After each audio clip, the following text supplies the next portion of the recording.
सर्वेभ्यः नमो नमः। आज हम एमए उत्तरार्ध के प्रथम प्रश्न पत्र काव्य संस्कृत मूलक संस्कृति एवं निबंध के अंतर्गत संकलित पुस्तक महाकवि माघ के द्वारा विरचित शिशुपाल वधम महाकाव्य का अध्ययन करेंगे।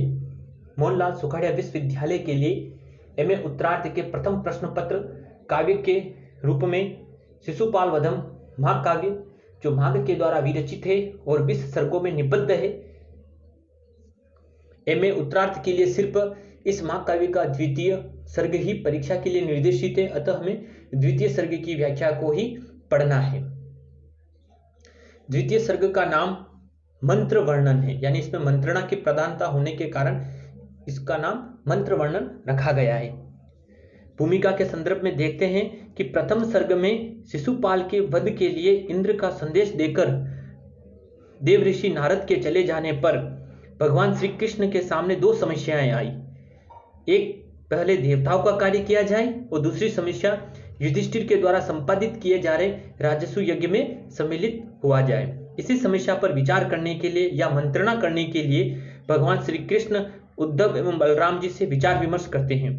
उसी की भूमिका का वर्णन इस प्रथम श्लोक में उल्लेखित है। तो मैं प्रथम श्लोक का यह वाचन करता हूं, तत्पश्चात हम इसके अर्थ को देखेंगे। ययिक्ष्यमाणे आहुतः पार्थेन अथ द्विषन्मुरम् अभिच्छेदं प्रतिष्ठासु आशित कार्य द्वय आकुलः। क्या कह रहे महाकवि माघ? ययक्ष्यमाणे आहुतः पार्थेन अथ द्विषन्मुरम् अभिच्छेदं प्रतिष्ठासु आशित कार्य द्वय आकुलः। श्लोक का जो अन्वय होगा वह इस तरह से होगा कि अतः ययक्ष्यमाणेन पार्थेन आहुतः अभिच्छेदं प्रतिष्ठासु मुरम द्विषन् कार्य द्वय आकुलः आसितः। यानी अथ यहाँ पर प्रथम सर्ग की घटना की ओर हमें संकेत दे रहा, निर्देश कर रहा है कि अथ यानी देवर्षि नारद के द्वारा इंद्र का संदेश देकर लौट जाने के बाद ययक्ष्यमाणेन यज्ञ धातु से निष्पन्न, यज्ञ सन प्लस सानच प्रत्यय से निष्पन्न, यज्ञ का अर्थ होता है यज्ञ करना, यानी ययक्ष्यमाणेन यानी यज्ञ करने की इच्छा रखने वाले पार्थेन यानी प्रथा पुत्र युधिष्ठिर के संदर्भ में आया है। पार्थेन यानी युधिष्ठिर के द्वारा आहुत यानी बुलाए गए, यानी यज्ञ की इच्छा रखने वाले युधिष्ठिर के द्वारा आहुत यानी बुलाए गए। और अभिच्छेदम या चेदी नरेश के संदर्भ में है ना, अभिच्छेदम चेदी नरेश शिशुपाल के संदर्भ में, यानी और शिशुपाल पर प्रतिष्ठासु यानी चढ़ाई करने की इच्छा रखने वाले मुरम द्विषण यानी मूर नामक राक्षस के द्वेषी मुरारी यानी भगवान श्री कृष्ण, यानी मूर नामक राक्षस के जो द्वेष है उसका जो वध करने वाले हैं वे भगवान श्री कृष्ण मुरारी हैं। तो भगवान श्री कृष्ण कार्य द्वय आकुलः यानी भगवान श्री कृष्ण दो कार्यों से व्याकुल हो गए, पीड़ित हो गए कि कौन सा कार्य पहले किया जाए। देवताओं के द्वारा जो संदेश लेकर आए नारद मुनि इंद्र के द्वारा प्रेषित है कि शिशुपाल का वध किया जाए, या फिर दूसरा कार्य पहले युधिष्ठिर के द्वारा संपादित किए जा रहे राजसु यज्ञ में भाग लिया जाए। तो इस दोनों कार्यों से भगवान श्री कृष्ण व्याकुल हो गए। यह पहला श्लोक द्वितीय सर्ग की भूमिका के संदर्भ में। एक बार अर्थ को वापस देखते हैं कि अतः ययक्ष्यमाणेन, अतः यानी इसके बाद, यानी नारद के द्वारा इंद्र का संदेश देकर लौट जाने के बाद ययक्ष्यमाणेन यानी यज्ञ करने की इच्छा रखने वाले पार्थेन यानी प्रथा पुत्र यानी युधिष्ठिर के द्वारा संपादित किए जा रहे या बुलाए गए, आहुत यानी बुलाए गए, यक्ष्यमाणेन यज्ञ की इच्छा रखने वाले पार्थेन यानी युधिष्ठिर के द्वारा आहुत यानी बुलाए गए।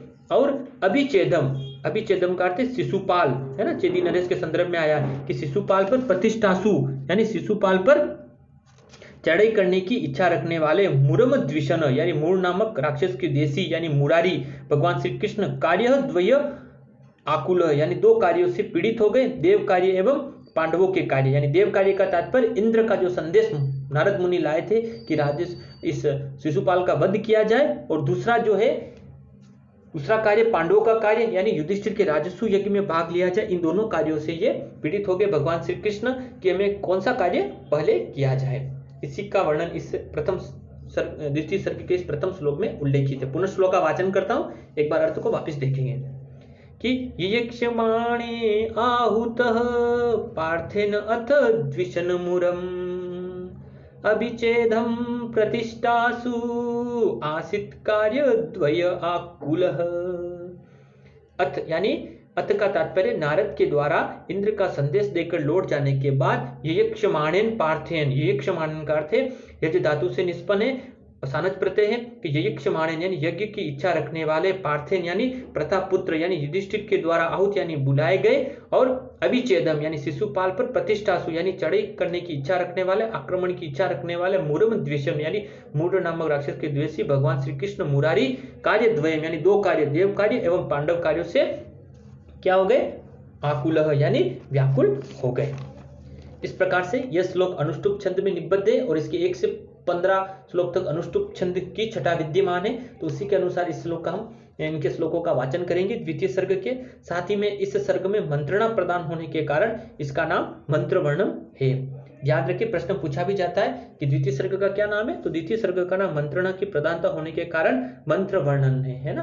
भगवान श्री कृष्ण उद्धव और बलराम जी से मंत्रणा करते कि मैं कौन सा कार्य पहले करूं, देव कार्य को पहले करूं, देवताओं का कार्य शिशुपाल का वध, या पांडवों के राजस्व यज्ञ जो युधिष्ठिर के द्वारा संपादित किया जा रहा है उसमें भाग लूं। इन दोनों कार्यों के संदर्भ में ही भगवान श्री कृष्ण मंत्रणा करते हैं, इसलिए इस सर्ग का नाम मंत्र वर्णन रखा गया है।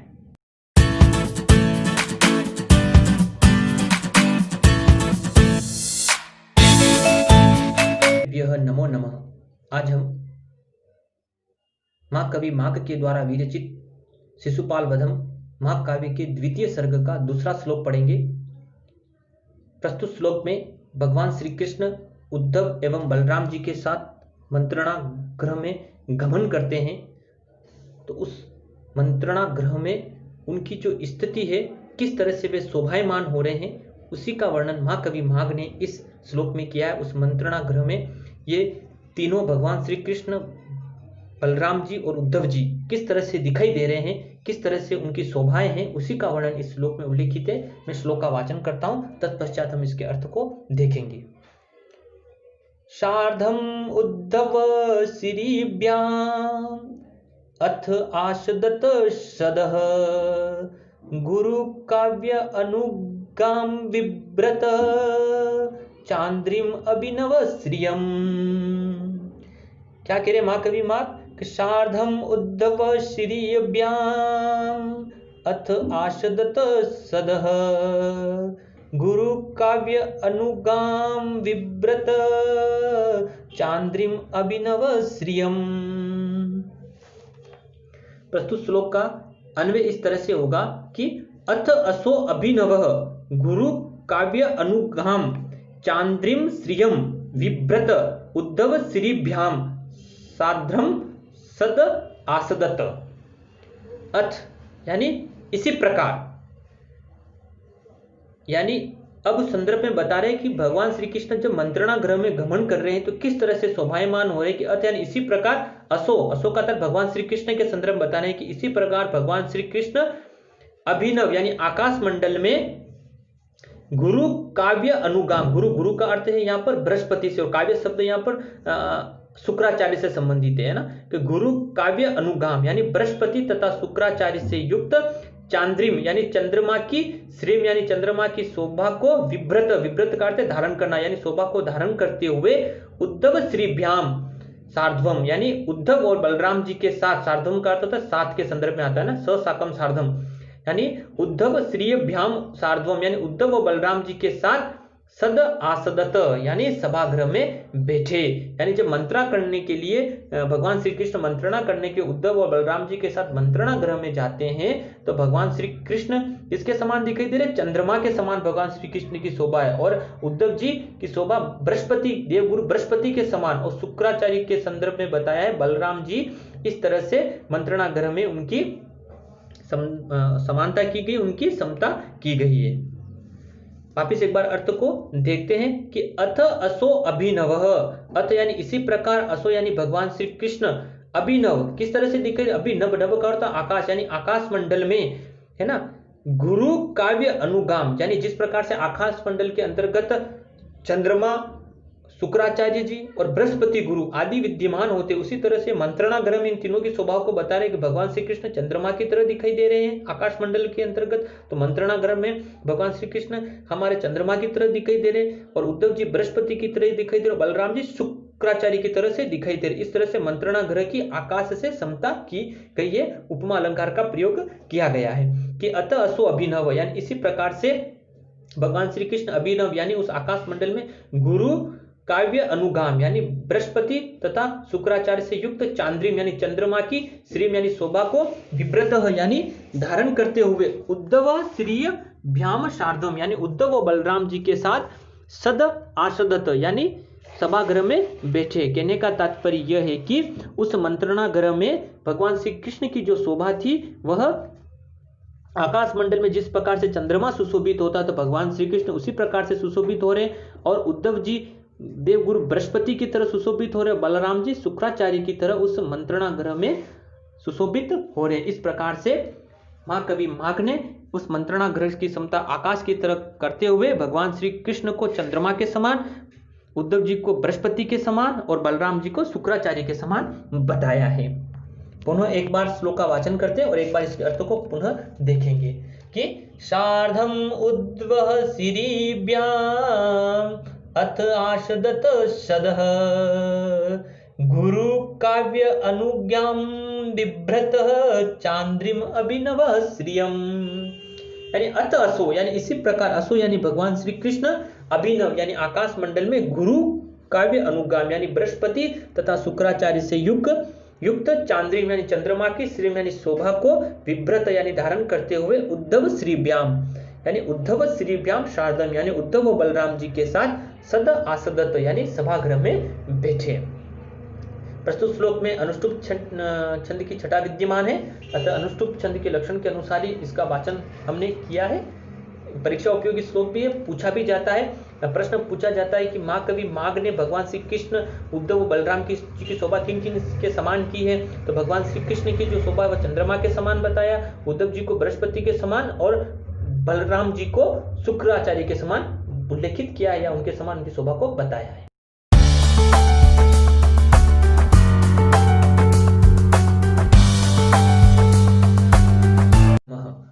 आज हम महाकवि माघ के द्वारा विरचित शिशुपाल वधम महाकाव्य के द्वितीय सर्ग का तीसरा श्लोक पढ़ेंगे।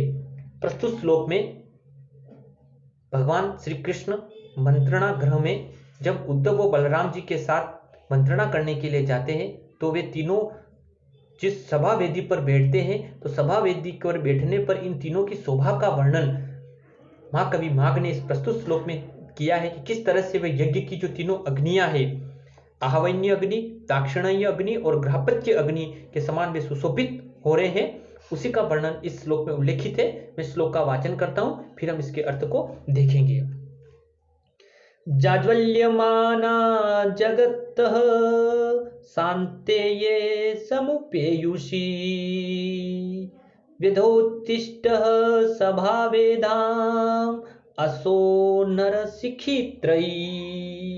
क्या कह रहे महाकवि माघ कि जाज्वल्यमाना जगतः शान्तये समुपेयुषी व्यधोत्तिष्ठः सभावेदाम असो नरसिखित्रयी।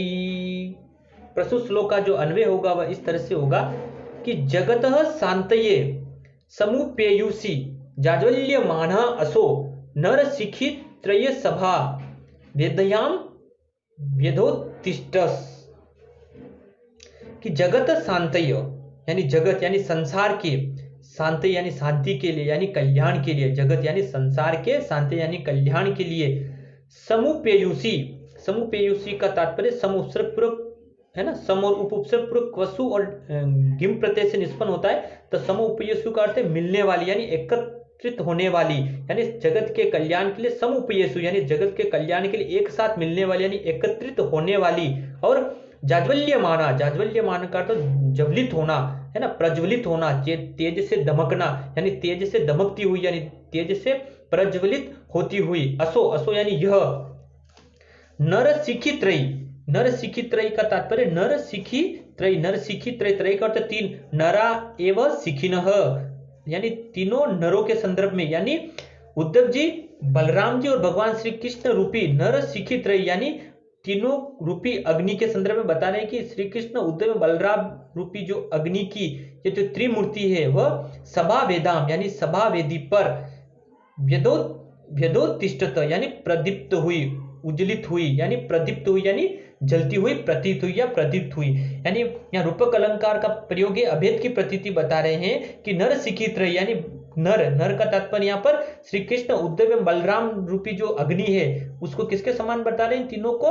जब वह तीनों मंत्रणा ग्रह में सभा वेदी के इस तरह से बैठे, जैसे यज्ञ वेदी पर तीनों प्रकार की अग्नियां होती है, आहवन्य अग्नि, दाक्षिणीय अग्नि और ग्रहपत्य अग्नि होती है, उसी प्रकार से भगवान श्री कृष्ण, बलराम जी और उद्धव जी सभा वेदा यानी सभा वेदी पर वह तीनों प्रकार की जो अग्नि वह व्यदोत्तिष्ठत यानी प्रदीप्त हुई और वह ज्वलित हुई।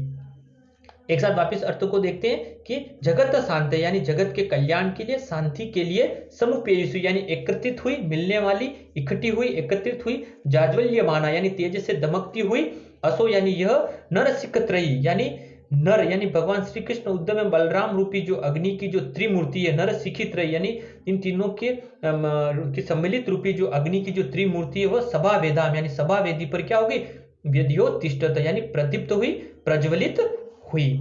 इस प्रकार से अग्नियां तीन होती है, आहवन्य अग्नि, दाक्षिणायी अग्नि और ग्रहपत्य अग्नि। जैसे यज्ञ वेदी पर इनका सम्मिलित मिलन विश्व के कल्याण के लिए होता, उसी प्रकार अग्नितुल्य तेजस्वी इन तीनों भगवान श्री कृष्ण जी, बलराम जी और उद्धव जी का सभा वेदी पर एकत्रित होना संसार के कल्याण का हेतु होगा। यह बात ध्वनित होती हुई हमें प्रतीत होती है और यही बात महाकवि माघ ने इस श्लोक के माध्यम से हमें ध्वनित कराने का प्रयास किया है। प्रस्तुत श्लोक में अनुष्टुप छंद है और रूपक अलंकार की छटा भी विद्यमान है। एक बार श्लोक का वाचन करते हैं और एक बार इसके अर्थ को पुनः देखेंगे कि जाज्वल्यमाना जगत्तः शान्तये समुपेयुषी वेदोत्तिष्ठः सभावेदाम असो नरसिखित्रयी। कि जगत शांताय यानी जगत के कल्याण के लिए, जगत के शांति के लिए, जगत के कल्याण के लिए, समुपेयुषी यानी मिलने वाली और एकत्रित होने वाली, जाज्वल्यमाना यानी तेज से ज्वलित होती हुई, तेज से प्रज्वलित होती हुई, तेज से दमकती हुई, असो यानी यह, नर शिखित रही यानी नर रूपी अग्नि की त्रिमूर्ति यानी भगवान श्री कृष्ण, उद्धव एवं बलराम जी की सभा वेदाम यानी सभा वेदी पर यह जो अग्नि है वह व्यदोत्तिष्ठत यानी प्रदीप्त हुई, प्रज्वलित हुई।